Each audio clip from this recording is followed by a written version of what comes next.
blows people away early on, he ends up using less or ditching a lot of times, I think. I think you're talking straight out of your rear end. No, I think, for instance, a lot of times he'll come out and he'll do, say, the in-motion shovel pass to Tyreek Hill. And early in the season, they'll use it a lot. And then as the season goes along, it becomes more of a surprise element. You know, maybe they were running it 5 times a game early on, and eventually he hardly ever has the ball pitched to him. I think that's like. No, I think that's true. I don't think there's ever a time he ran the inside pitch 5 times in a game. I'll bet you he never did. Maybe he didn't run it 5 times. What I'm saying is that they ran it less. They ran it less as the year goes along. I'll stand by that. Okay. So you can stand by disagreeing. That's what we're here for. I will. You can say I'm full of it. So second half, when they're catching up to him last year. I didn't say they were catching up to him. Okay, What I'm saying is that. What are we saying? He adapts. He catches people by surprise early on.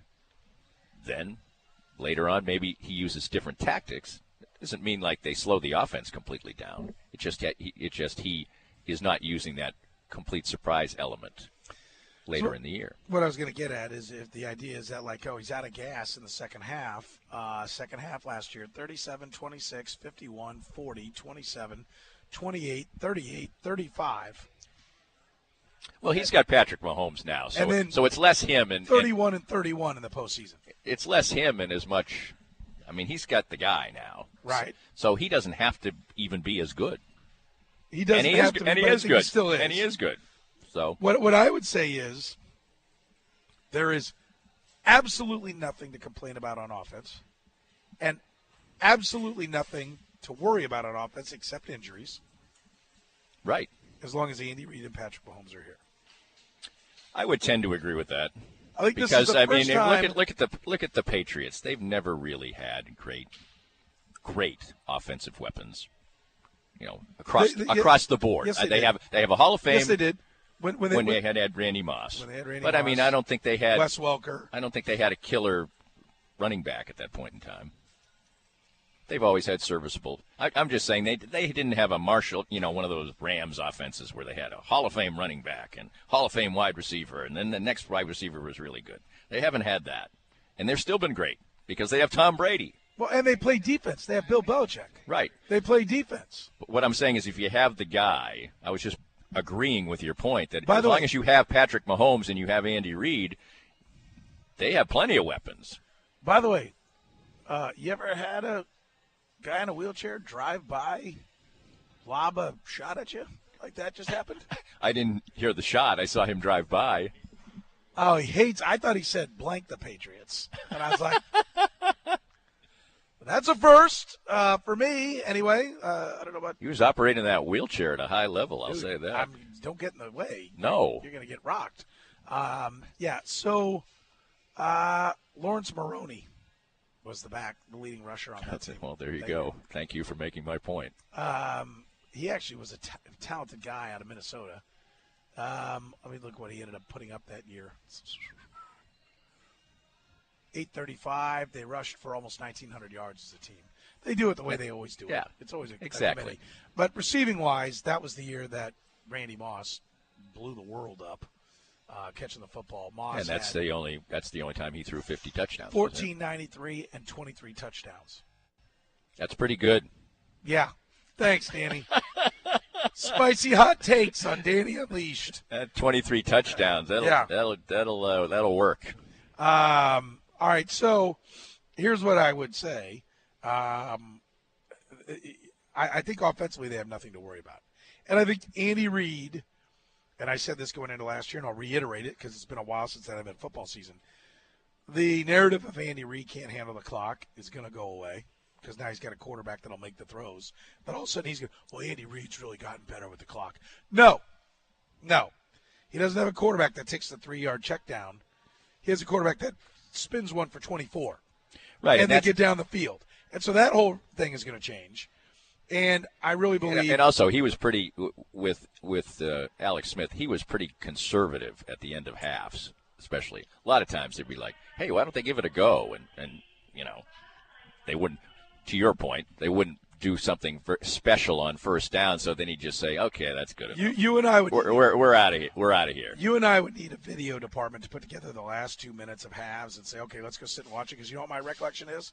There are guys running out there, and Alex Smith is running for 6 yards and sliding and burning 42 seconds of the minute 51. And then he's taking the check down for 3. I think there were guys out there in patterns, and Alex Smith wouldn't take the throws. That's what I think.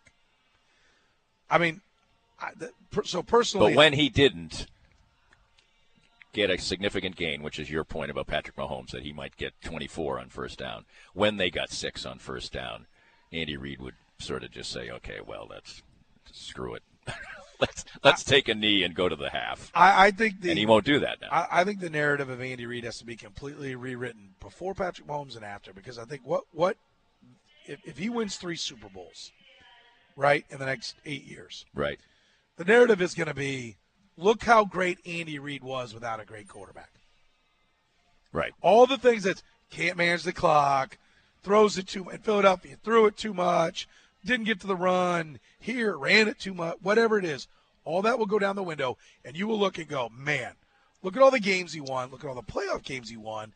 Look at all the divisions he won when he was going at it with pedestrian quarterbacks. And I say that with Donovan McNabb, having been his quarterback for 10-plus years, who I love. But it is crystal clear McNabb was more a product of Reid than Reid a product of McNabb. I would agree with that. And Smith was a product, in my opinion, of Harbaugh and Reid, as opposed to them being a product of Smith. Is that fair? It's fair, although circumstances won't allow us probably to find out about Alex Smith post Andy Reid. That's true. So that's true. We won't be able to find out. We'll take a break. Danny Klinkskill is with us. He's brought to you by our friends at Easton Roofing. Great spot. Not only to get your commercial and residential roofing repairs or new roofs done, but also a great place to work. Call the office, 913-257-5426. On the web at eastonroofing.com. Pays above scale. Guaranteed work all winter long. Benefits include paid vacation, phone and vehicle provided, simple IRA match as well. It's at Easton Roofing, 913-257-5426, on the web at eastonroofing.com. More of Danny's Reasonably Irreverent podcast after this. We're here with Joe Spiker of Easton Roofing. And Joe, oftentimes people will wait to replace their roof until there is a weather event. What should they know about that? Well, Danny, the important thing to remember is if you're going to turn in a claim to your insurance company, you want to make sure that you actually have damage on your home. If you turn in a claim to your insurance company and they send an insurance adjuster out, it's going to be a claim whether they give you $1 or $10,000. So it's important to make sure that you actually have damage on your home before you turn that claim in. And all you have to do is give us a call. We'll come out, take a look, and make sure there's real damage, and we'll tell you if there's not. Maybe it's just a small repair and it's not worth a claim. So it's always smart to get somebody you trust to make sure there's damage before you turn in a claim. Quality advice and guidance from Easton Roofing, where integrity matters.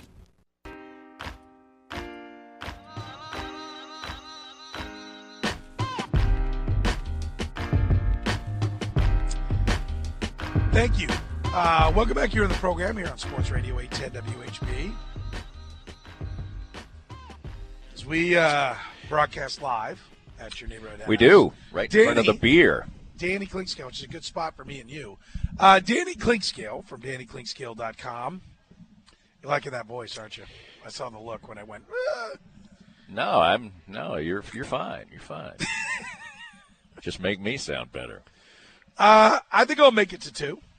I think I'll make it to 2. I like your odds. You get the chumps. That sort of takes a little strain off you. I made down an entire bottle of honey.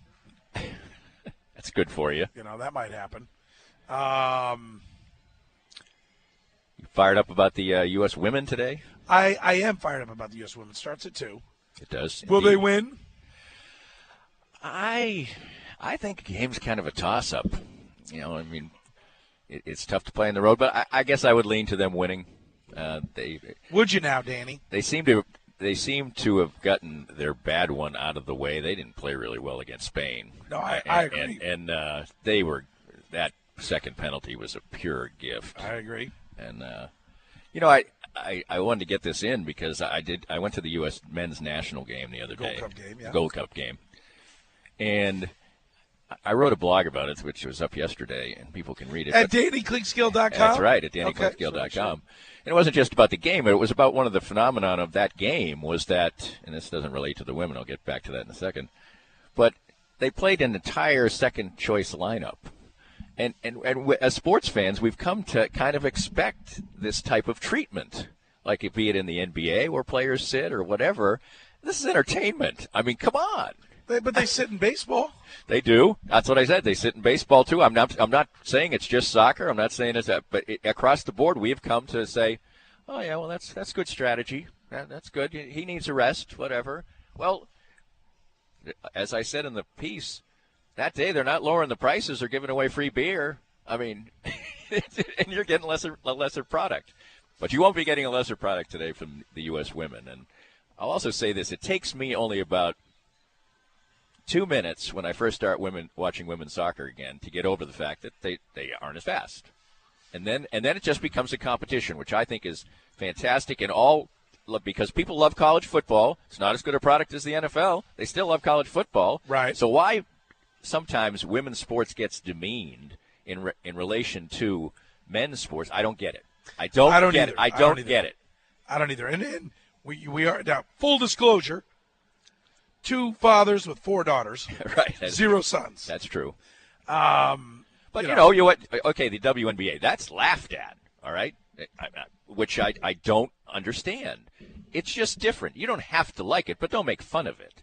And women's soccer, does the ball ping around quite as much as it does in men's soccer? No, it doesn't. But it's still great to watch, and it only takes a tiny period of adjustment for me.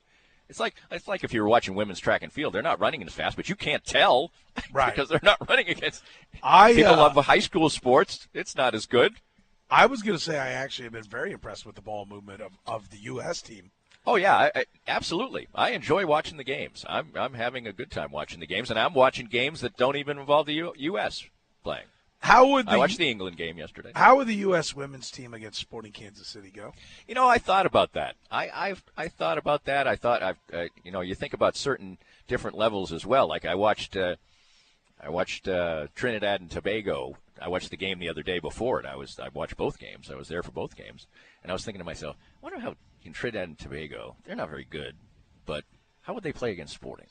And I don't think they would. But similarly, I think they would. I think Sporting Kansas City would beat the U.S. women's team. I do, but I don't think it may be as lopsided as people would think. I think the speed element, right? The top end speed element, and also soccer players aren't particularly big, but they're bigger, right? Right. So yeah, I don't think it would be a good match. But that's my whole point. Is it doesn't matter. They're the best team in the world. And then today they're going to play the second best team in the world, and it's going to be an exciting match. It'll be great. And it's at the second best team in the world's place. And it's a road game. It'll be great atmosphere. It'll be fun to watch. I'm very much looking forward to it. I am too. And I think the team is very compelling. I think they've got strong women that aren't afraid to speak their mind. I know a lot of people may not they're like suing their own they're suing their own bosses. So and I know some of the political comments about going to the White House are not going to be well received by one half of the political voting world, but I will, whether you agree with her comments or not, that's a woman who's not afraid to stand up and speak her mind.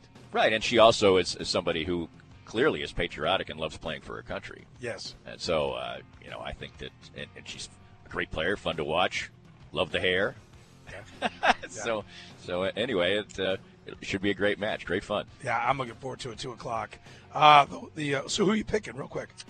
I'll lean toward the U.S., but I'm not going to be shocked in any way if they get upset. No kind of analysis whatsoever. I am picking the U.S. because I'm rooting for the U.S. and I like this team, even if they weren't wearing American colors. I do too. So I'm picking the U.S., but I have no facts behind it. There you go. Absolute fandom. Just USA. Easton Roofing, DannyClinkskill.com. There it is. I did it for you. How's that? Thank you, Soren. This podcast was made possible by our great sponsors like Easton Roofing, the presenting sponsor of Kansas City Profiles at the Danny Klingscale Reasonably Irreverent podcast. Easton Roofing, where integrity matters. We hope you enjoyed the latest Danny Clinkscale Reasonably Irreverent podcast. Come back soon for something fresh and new.